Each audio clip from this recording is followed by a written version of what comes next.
কুমিল্লায় ঘোরাঘুরির এ পর্যায়ে আমরা চলে গিয়েছিলাম বিখ্যাত জগন্নাথ মন্দিরে।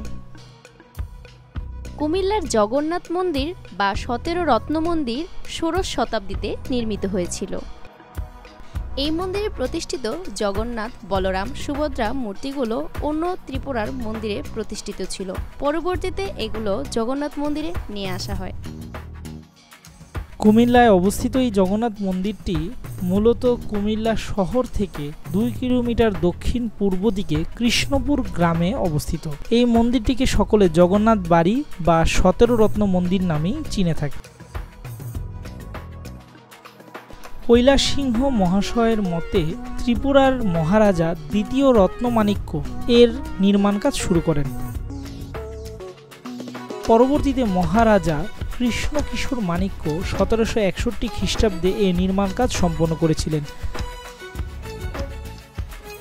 কিন্তু রাজমালায় বর্ণিত হয়েছে যে এই জগন্নাথ মন্দিরটি কৃষ্ণ মাণিক্য কর্তৃক নির্মিত হয়েছিল।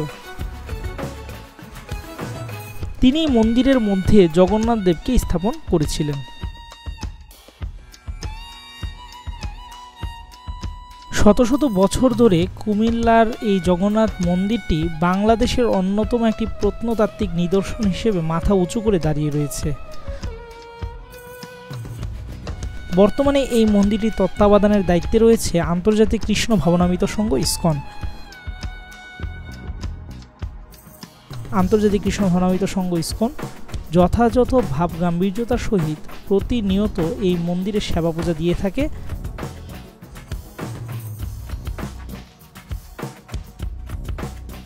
এবং প্রতি বছর জগন্নাথ দেবের রথযাত্রা, জন্মাষ্টমী, মহোৎসব সহ বিভিন্ন ধর্মীয় অনুষ্ঠানের আয়োজন করে থাকে।